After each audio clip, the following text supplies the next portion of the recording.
नमस्ते, द व्यक्तित्व पॉडकास्ट में आपका स्वागत है। आज हम चर्चा करेंगे महान दार्शनिक चाणक्य पर। नमस्ते। चाणक्य, जिन्हें कौटिल्य या विष्णुगुप्त के नाम से भी जाना जाता है, मौर्य साम्राज्य के दौर की यानी समझ लीजिए लगभग 4वीं शताब्दी ईसा पूर्व की एक ऐसी हस्ती जिनके बारे में कहानियां तो बहुत हैं, पर क्या कहते हैं, पुख्ता ऐतिहासिक सबूत मतलब कंटेम्पररी डॉक्यूमेंटेड प्रूफ वो जरा कम मिलते हैं।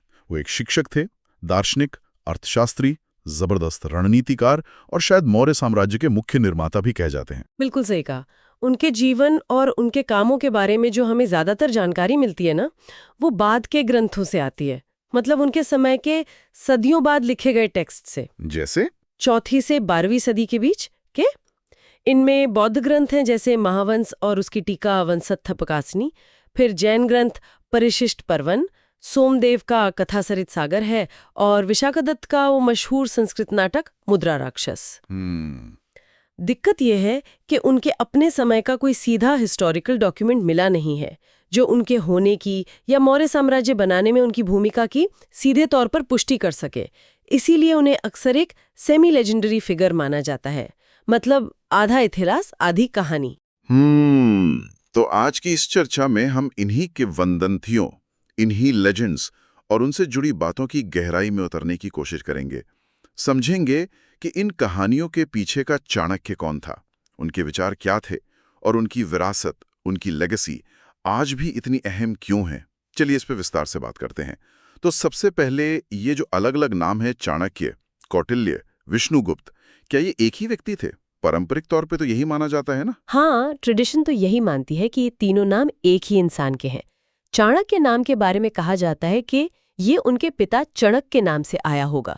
कौटिल्य नाम ये उनके गोत्र कुटिल से जुड़ा हो सकता है, या फिर ये अर्थशास्त्र के लेखक का ही नाम हो जिसका एक मतलब कुटिल या कह लीजिए कॉम्प्लेक्स पॉलिसीज वाला भी निकाला जाता है। अच्छा।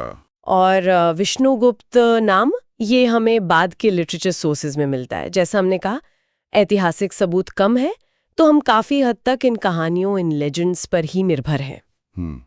लेकिन इन सभी कथाओं में, चाहे वो बौद्ध हो, जैन हो या कोई और, एक बात कॉमन है, एक कोर नैरेटिव है। वो क्या है? वो है नंद वंश के राजा, जिनका नाम अक्सर धनानंद बताया जाता है, उनके द्वारा चाणक्य का अपमान, फिर चाणक्य का उस अपमान का बदला लेने का प्रण, और फिर चंद्रगुप्त मौर्य को ढूंढकर उसे तैयार करके राजा बनाना। ये मूल कहानी लगभग हर वर्जन में मिलती है। अच्छा, उनके जन्मस्थान को लेकर भी अलग अलग दावे हैं। मैंने सुना है कुछ तक्षशिला कहते हैं, कुछ दक्षिण भारत का जिक्र करते हैं। हाँ, ये भी एक पॉइंट ऑफ कंटेंशन है। बौद्ध कथाएं कहती हैं कि वो तक्षशिला के थे, जो उस समय एजुकेशन का बहुत बड़ा सेंटर था, यूनिवर्सिटी थी एक तरह से। वहीं जैन कथाएं जैसे हेमचंद्र का परिशिष्ट पर्वन उन्हें दक्षिण भारत के गोल्ल विषय के चणक गांव का बताती हैं और उन्हें द्रामीण यानी दक्षिण भारतीय ब्राह्मण कहती हैं। और उनके व्यक्तित्व से जुड़ी कुछ दिलचस्प कहानियां भी हैं। उनके रूप रंग को लेकर भी वो दांतों वाली कहानी काफी मशहूर है ना? हाँ, बिल्कुल। बौद्ध कथाओं में जिक्र आता है कि उनके केनाइन टीथ मतलब नुकीले दांत थे, और उस समय ऐसा माना जाता था कि ये राजसी भाग्य, रॉयल डेस्टिनी का साइन है। तो कहते हैं कि उनकी माँ डर गई कि बेटा राजा बन गया तो शायद माँ को भूल जाएगा, तो माँ को तसल्ली देने के लिए चाणक्य ने अपने वो दांत तुड़वा लिए। अरे हाँ, और इसी वजह से, और कुछ कथाओं में उनके टेढ़े पैरों, क्रोकेड फुट का भी जिक्र है, तो इन कारणों से उन्हें कुरूप या बहुत साधारण रूप वाला माना जाता था। जैन कथा में भी दांतों का किस्सा है, पर थोड़ा अलग। वहां कहते हैं कि जन्म के समय ही उनके पूरे दांत थे, जो कि अनयूजुअल है। हाँ, बिल्कुल। तो जैन साधुओं ने भविष्यवाणी की कि ये बच्चा तो राजा बनेगा। अब पिता चणिन नहीं चाहते थे कि बेटा घमंडी हो जाए, तो उन्होंने वो दांत तुड़वा दिए। तब साधुओं ने कहा, अच्छा ठीक है, अब ये खुद राजा नहीं बनेगा, पर राजा बनाने वाला बनेगा, मतलब किंग मेकर, थ्रोन के पीछे की असली पावर। वाह, ये कहानियां तो उनके चरित्र की परतें खोलती हैं। अच्छा, और वो अपमान वाली घटना जिसने उन्हें नंद वंश के विनाश का प्रण लेने पर मजबूर किया, इसके भी कई वर्जन सुनाई देते हैं। हाँ, इसके भी कई संस्करण हैं, पर सार सबका एक ही है, गहरा अपमान। बौद्ध महावंश के अनुसार राजा धनानंद ने पाटलिपुत्र में ब्राह्मणों के लिए एक बड़ा दान समारोह रखा था। चाणक्य भी तक्षशिला से वहां पहुंचे थे। कहते हैं कि उनके साधारण या शायद कुरूप रूप को देखकर राजा को अच्छा नहीं लगा, घृणा हुई और उसने उन्हें सभा से बाहर निकालने का आदेश दे दिया। ओहो। इस पर चाणक्य को जाहिर है बहुत गुस्सा आया। उन्होंने अपना जनेऊ सेक्रेड थ्रेड तोड़ दिया और राजा को श्राप दिया कि तेरा वंश नष्ट हो जाएगा। राजा ने उन्हें पकड़ने का आदेश दिया, पर चाणक्य भेष बदलकर भाग निकले। कहते हैं एक आजीवक तपस्वी का रूप धर लिया था। और जैन वर्जन वो कैसा है? जैन परिशिष्ट पर्वन की कहानी थोड़ी अलग है, पर अपमान उसमें भी है। वहां चाणक्य पाटलिपुत्र में राजा नंद से दान मांगने गए थे। राजा नंद अपनी उदारता के लिए जाने जाते थे, तो दरबार में इंतजार करते करते वो खाली पड़े राजा के सिंहासन पर ही बैठ गए। क्या बात है, सीधे सिंहासन पर? हाँ, तो एक दासी ने उन्हें विनम्रता से कहा कि आप यहाँ नहीं दूसरी जगह बैठ जाइए, पर चाणक्य ने अपना कमंडल उस सीट पर रख दिया। दासी ने और सीटें दिखाईं, चाणक्य और चीजें उन सीटों पर रखते गए, पर सिंहासन से हटे नहीं। अड़ गए मतलब? बिल्कुल। आखिर में दासी को गुस्सा आया और उसने उन्हें धक्का देकर सिंहासन से नीचे गिरा दिया। तब चाणक्य ने प्रतिज्ञा ली कि वो नंद वंश को जड़ से उखाड़ फेंकेंगे, जैसे तेज हवा पेड़ को उखाड़ फेंकती है। और मुद्रा राक्षस नाटक में? मुद्रा राक्षस में बस इतना कहा गया है कि नंद राजा ने उन्हें साम्राज्य के पहले आसन, मतलब हाईएस्ट सीट ऑफ ऑनर से हटा दिया था। अच्छा, और कश्मीरी कथा? हाँ, कश्मीरी कथा सरित सागर में कहानी और भी पेचीदा है। उसमें मंत्री शकटाल, जो खुद राजा से नाराज थे, उन्होंने चाणक्य को एक यज्ञ की अध्यक्षता के लिए बुलाया, पर राजा योगानंद ने उनकी जगह किसी और ब्राह्मण सुबंधु नाम के को प्राथमिकता दे दी। इससे चाणक्य अपमानित हुए और उन्होंने अपनी शिखा यानी चोटी खोल दी और प्रण लिया कि जब तक नंदों का नाश नहीं कर देते इसे दोबारा नहीं बांधेंगे। तो इन सभी कहानियों से एक बात तो बिल्कुल साफ है, अपमान का बदला लेने की तीव्र इच्छा, एक तरह की वेंजफुल डिटर्मिनेशन, उनके चरित्र का शायद सबसे अहम हिस्सा थी। रास्ते में एक एक करके घास उखाड़ते हुए देखते हैं। घास उखाड़ते हुए? क्यों? हाँ, शकटाल ने पूछा कि ये क्या कर रहे हैं, तो चाणक्य ने बताया कि घास का एक नुकीला तिनका उनके पैर में चुभ गया था, इसलिए वो पूरी घास को ही जड़ से खत्म कर रहे हैं ताकि भविष्य में किसी और को ना चुभे। बाप रे। शकटाल ये देखकर समझ गए कि बस यही आदमी है, इतना दृढ़ प्रतिज्ञ और बदला लेने वाला, जो नंद राजा जैसे शक्तिशाली दुश्मन से टक्कर लेने में उनकी मदद कर सकता है। तो वो अपमान का बदला लेने और नंदवंश को उखाड़ने के लिए चाणक्य को एक योग्य व्यक्ति की जरूरत थी, जिसे वो सिंहासन पर बिठा सकें। यहीं पर चंद्रगुप्त मौर्य की कहानी शुरू होती है। हाँ, बिल्कुल। कहते हैं बौद्ध कथाओं के अनुसार पहले उन्होंने नंद राजा धनानंद के बेटे पब्बत को उकसाने की कोशिश की थी कि वो अपने पिता के खिलाफ विद्रोह करे, पर शायद वो प्लान काम नहीं किया। फिर उनकी नजर पड़ी चंद्रगुप्त पर। अब चंद्रगुप्त कौन थे, उनका बैकग्राउंड क्या था, ये भी थोड़ा रहस्यमय है। कुछ सोर्सेज, जैसे मुद्रा राक्षस में संकेत मिलता है, उन्हें नंद वंश से ही जोड़ते हैं, शायद किसी निम्न दर्जे की रानी या दासी के पुत्र। अच्छा। वहीं बौद्ध और जैन कथाएं उन्हें एक साधारण पृष्ठभूमि का बताती हैं। कुछ कहती हैं कि उनके पूर्वज कभी अमीर थे, पर अब मोर पालने वाले किसान थे। एक जैन कथा तो ये भी कहती है कि चाणक्य ने एक गांव की मुखिया की गर्भवती बेटी की मदद की थी और शर्त रखी थी कि पैदा होने वाला बच्चा, जो चंद्रगुप्त था, उन्हें सौंप दिया जाएगा। अच्छा। और वो प्रसिद्ध परीक्षा वाली कहानी, जिसमें चाणक्य ने चंद्रगुप्त की योग्यता को परखा था, वो तो बहुत सुनी है। हाँ, वो कहानी बौद्ध और जैन दोनों ट्रेडिशंस में मिलती है, थोड़े बहुत अंतर के साथ। चाणक्य ने पब्बत और नंद का बेटा और चंद्रगुप्त दोनों को गले में पहनने के लिए एक ऊनी धागे वाला ताबीज दिया। एक दिन जब चंद्रगुप्त सो रहे थे, चाणक्य ने पब्बत से कहा कि वो चंद्रगुप्त को जगाए बिना और धागा तोड़े बिना उसका ताबीज निकाल लाए। पब्बत कोशिश करता रहा, पर सफल नहीं हुआ। कुछ समय बाद जब पब्बत सो रहा था, चाणक्य ने यही काम चंद्रगुप्त को सौंपा। चंद्रगुप्त ने क्या किया?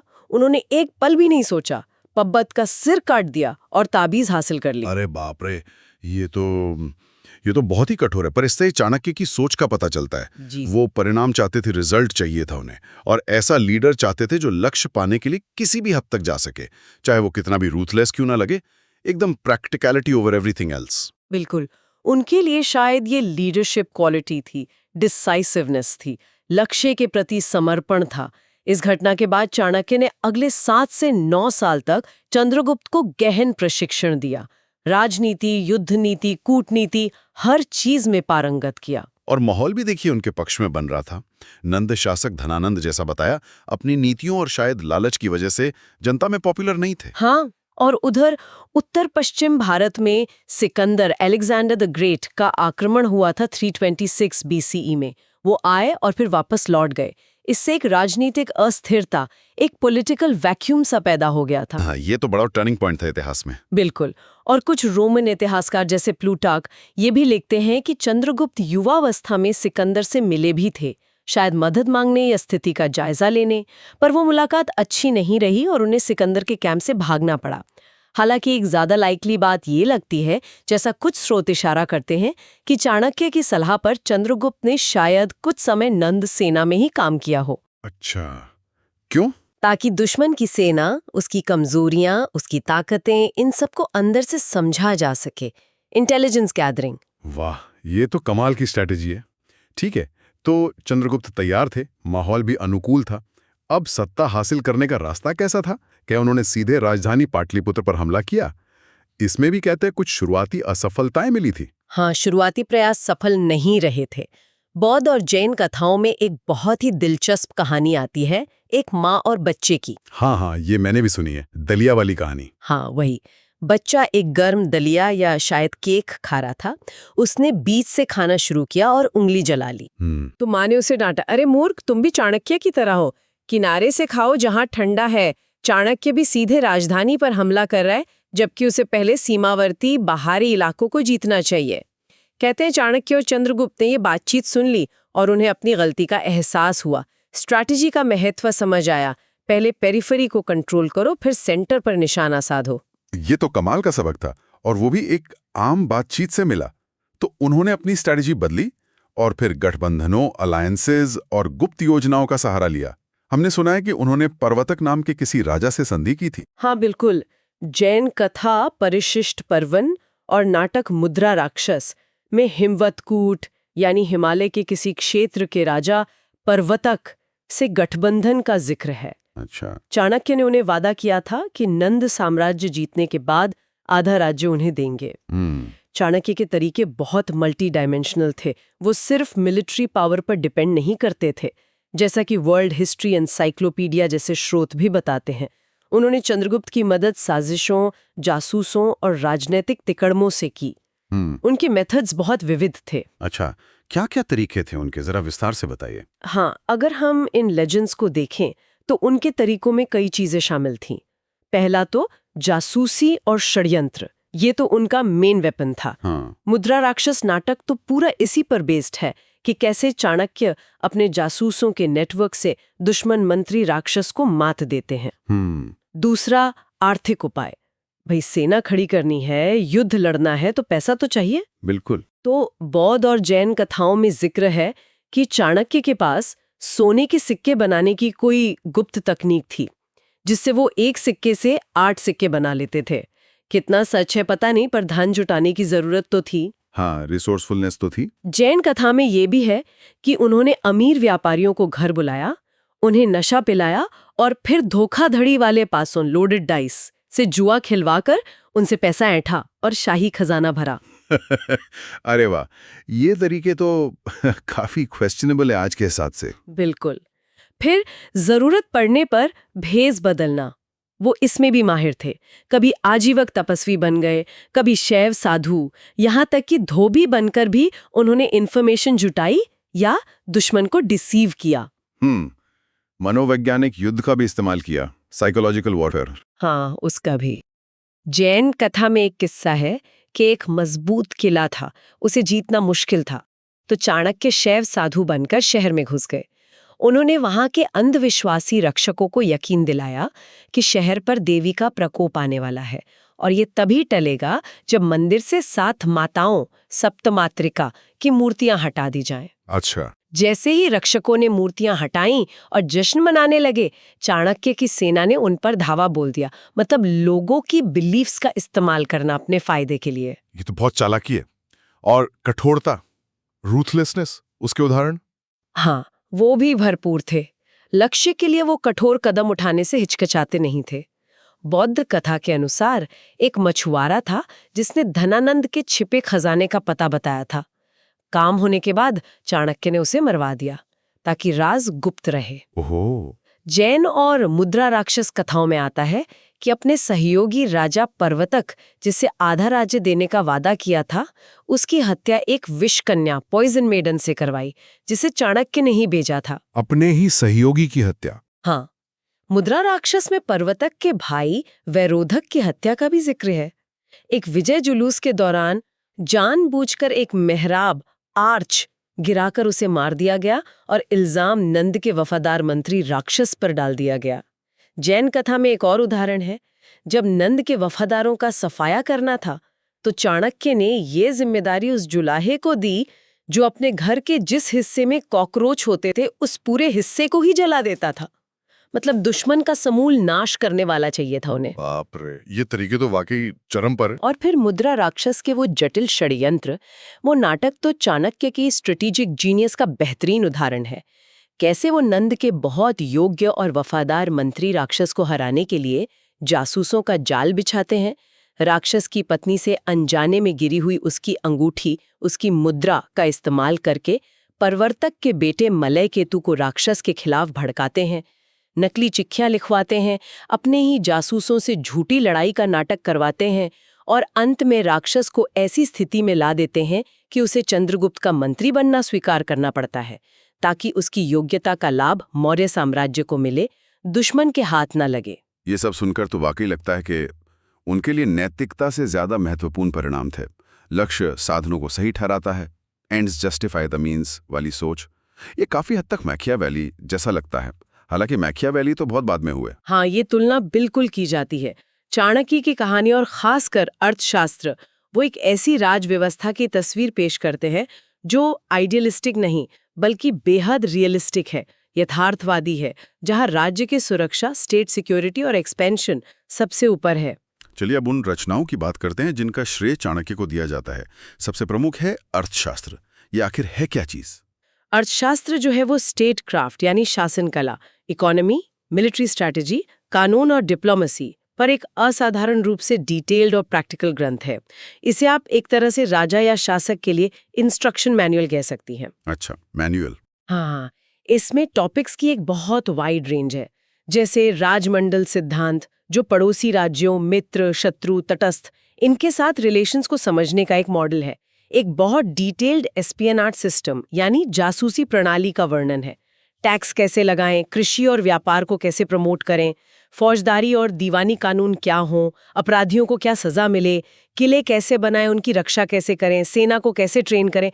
मतलब गवर्नेंस का शायद ही कोई पहलू हो जो इसमें कवर ना किया गया हो। और जैसा मैंने कहा, ये आदर्शों पर नहीं बल्कि असल दुनिया की कठोर सच्चाइयों पर आधारित है। भारत के पूर्व राष्ट्रीय सुरक्षा सलाहकार शिवशंकर मेनन ने भी इसकी तारीफ की है। उन्होंने कहा है कि ये पावर का, शक्ति का एक बहुत सटीक और टाइमलेस विवरण देता है और स्ट्रैटेजिक थिंकिंग डेवलप करने के लिए इसे पढ़ना जरूरी है। इसकी तुलना अक्सर मैकियावेली की द प्रिंस या सुन त्सू की आर्ट ऑफ वॉर से होती है, क्योंकि ये तीनों ही सत्ता और शासन की प्रैक्टिकल रियलिटीज पर फोकस करते हैं। पर क्या ये सच में चाणक्य ने ही लिखा था? इस पर तो विद्वानों में काफी मतभेद हैं, जैसा हमने शुरू में भी इशारा किया था। हाँ, ये एक बहुत बड़ा और पेचीदा सवाल है। ट्रेडिशनली तो यही माना जाता है कि इसे चाणक्य ने ही लिखा था, जो चंद्रगुप्त मौर्य के गुरु और प्रधानमंत्री थे। लेकिन मॉडर्न रिसर्च, खासकर 20वीं सदी के मध्य के बाद, इस पर सवाल उठाती है। कई स्कॉलर्स का मानना है कि ये किसी एक लेखक की रचना नहीं है, बल्कि ये अलग-अलग समय पर कई लेखकों द्वारा लिखे गए सिद्धांतों और नियमों का एक कंपाइलेशन है, एक संग्रह है। अच्छा, कलेक्शन है। हाँ, जिसे शायद 150 ईसा पूर्व से 300 ईस्वी के बीच, मतलब मौर्य काल के काफी बाद, फाइनल शेप दिया गया। विद्वान जैसे पैट्रिक ओलिवेल ने इसके डेवलपमेंट के कई स्टेजेस भी बताए हैं। और दिलचस्प बात यह है कि ग्रंथ के अंदर लेखक का नाम कौटिल्य आता है, जो शायद गोत्र का नाम है, या फिर विष्णुगुप्त आता है, जो पर्सनल नेम लगता है और सिर्फ एक बार आया है। चाणक्य नाम का जिक्र ग्रंथ में है ही नहीं। अरे, ये तो बड़ी बात है। हाँ, तो ऐसा माना जाता है कि शायद गुप्त काल में गुप्त पीरियड में यानी लगभग चौथी छठी सदी ईस्वी में इस ग्रंथ को चाणक्य के साथ जोड़ा गया ताकि इसे और ज्यादा प्रतिष्ठा और अथॉरिटी मिले। गुप्त शासक खुद को मौर्यों का उत्तराधिकारी मानते थे और अर्थशास्त्र के सिद्धांतों का पालन भी करते थे, तो शायद उन्होंने इस कनेक्शन को प्रमोट किया और ये जुड़ाव फिर सदियों तक बना रहा, शायद नेशनलिस्ट फीलिंग्स के कारण भी, क्योंकि ये प्राचीन भारत के स्ट्रॉन्ग पॉलिटिकल थॉट का प्रूफ माना गया। और ये ग्रंथ तो खो गया था बीच में। हाँ, सदियों तक ये लुप्त प्राय ही था। इसे 1905 में मैसूर में रुद्रपत्न शमशास्त्री जी ने ताड़ पत्रों की पांडुलिपियों के बीच फिर से खोज निकाला। एक बहुत बड़ी रीडिस्कवरी थी ये तो सच में एक अविश्वसनीय खोज थी। अच्छा, और चाणक्य नीति के बारे में संक्षेप में बताएं, वो अर्थशास्त्र से कैसे अलग है? चाणक्य नीति, जिसे चाणक्य नीति शास्त्र भी कहते हैं, वो असल में सूक्तियों का संग्रह है, एफोरिज्म्स या मैक्सिम्स कह लीजिए। इसमें जीवन के अलग अलग पहलुओं पर नैतिकता, व्यवहार, रिश्ते, शासन, धन, शिक्षा, इन सब पर छोटी छोटी सारगर्भित और अक्सर काफी तीखी बातें कही गई हैं। ये अर्थशास्त्र की तरह शासन का डिटेल्ड ग्रंथ नहीं है, ये प्रैक्टिकल विजडम, व्यावहारिक ज्ञान और जीवन जीने की कला पर ज्यादा फोकस करता है। जैसे शिक्षा का महत्व धन से ज्यादा है, दूरदर्शिता और प्लानिंग की जरूरत, या कभी कभी बड़े लक्ष्यों के लिए छल कपट को भी सही ठहराना, इस तरह के विचार इसमें मिलते हैं। ये ज्यादा एक्सेसिबल है आम लोगों के लिए। समझ गया। तो कुल मिलाकर चाणक्य का स्थायी प्रभाव क्या रहा है? उनकी विरासत, उनकी लेगेसी क्या है? देखिए, उन्हें मुख्य रूप से मौर्य साम्राज्य का निर्माता या वास्तुकार, आर्किटेक्ट माना जाता है, जिसने पहली बार भारतीय उपमहाद्वीप के एक बहुत बड़े हिस्से को एक पॉलिटिकल यूनिट के रूप में जोड़ा। ये उस समय का सबसे विशाल और सुसंगठित साम्राज्यों में से एक था। उन्हें भारतीय राजनीति विज्ञान, पॉलिटिकल साइंस और अर्थशास्त्र, इकोनॉमिक्स का प्रणेता, पायनियर भी कहा जाता है। अर्थशास्त्र में दिए गए उनके विचार और रणनीतियां आज भी राजनीति, कूटनीति, प्रबंधन यानी मैनेजमेंट और लीडरशिप के क्षेत्र में रेलेवेंट माने जाते हैं और पढ़ाए जाते हैं। हाँ, ये तो है। आज भी लोग चाणक्य नीति की बात करते हैं। बिल्कुल, उनका नाम आज भी जीवित है। दिल्ली का पूरा डिप्लोमैटिक ऑनक्लेव चाणक्यपुरी कहलाता है। कई शिक्षण संस्थानों का नाम उनके नाम पर है और पॉपुलर कल्चर में तो चाणक्य एक बेहद लोकप्रिय किरदार है। उन पर नाटक लिखे गए हैं, मुद्रा राक्षस सबसे पुराना उदाहरण है, फिल्में बनी हैं, टीवी सीरियल बने हैं। हाँ, वो 1991 वाला सीरियल चाणक्य तो बहुत मशहूर हुआ था। हाँ, बिल्कुल। और अनगिनत किताबें हैं जो उनके सिद्धांतों को मॉडर्न कॉन्टेक्स्ट में समझाने का दावा करती हैं। यानी एक ऐसी शख्सियत जिनके बारे में ऐतिहासिक तथ्य कम और कहानियां ज्यादा हैं, फिर भी उनका प्रभाव इतना गहरा और स्थायी है। कमाल है। और उनकी कहानी का अंत कैसे हुआ?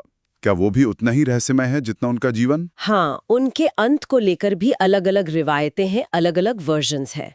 कुछ जैन कथाएं जैसे राजवली कथ, वो कहती हैं कि जब चंद्रगुप्त ने राजपाट त्याग दिया और जैन भिक्षु बनकर दक्षिण भारत चले गए, श्रवण बेलगोला, तो चाणक्य भी उनके साथ शांतिपूर्वक रिटायर हो गए और वानप्रस्थ आश्रम में चले गए। एक पीसफुल एंड। अच्छा। लेकिन एक और प्रमुख जैन कथा है हेमचंद्र की परिशिष्ट पर्वन। वो एक ज्यादा नाटकीय और हिंसक अंत बताती है। हिंसक कैसे? कश्मीरी कथा वाला सुबंधु, उसने चंद्रगुप्त के बेटे और उत्तराधिकारी बिंदुसार को चाणक्य के खिलाफ भड़काया। सुबंधु ने बिंदुसार से कहा कि तुम्हारी माँ महारानी दुर्धरा की मृत्यु का कारण चाणक्य ही थे। अरे, पर क्यों, क्या हुआ था? इसके पीछे की कहानी ये बताई जाती है कि चाणक्य चंद्रगुप्त को विष प्रयोग से बचाने के लिए या शायद विष के प्रति इम्यून बनाने के लिए रोज उनके भोजन में जहर की बहुत थोड़ी मात्रा मिलाते थे। अच्छा। एक दिन गलती से चंद्रगुप्त ने वो भोजन अपनी गर्भवती पत्नी दुर्धरा के साथ शेयर कर लिया। जब चाणक्य को पता चला तब तक रानी जहर खा चुकी थी और मरणासन थी। बच्चे को बचाने के लिए चाणक्य ने तुरंत रानी का पेट चीरकर, एक तरह का एंशिएंट सी सेक्शन समझ लीजिए, बच्चे को बाहर निकाला। कहते हैं जहर की एक बूंद, एक बिंदु बच्चे के माथे पर गिर गई थी, इसीलिए उसका नाम बिंदुसार पड़ा। बाप रे, ये कहानी तो। हाँ, तो सुबंधु ने बिंदुसार को ये आधी अधूरी कहानी बताकर भड़का दिया कि चाणक्य ने उसकी माँ को मारा है। बिंदुसार चाणक्य से नाराज हो गया। जब चाणक्य सल्लेखना पर थे तब बिंदुसार को किसी तरह शायद दाइयों से पूरी सच्चाई पता चली, उसे अपनी गलती का एहसास हुआ। उसने सुबंधु को भेजा कि जाओ चाणक्य को मनाओ और अनशन तोड़वाओ। सुबंधु गया तो, पर उसके मन में तो मैल था।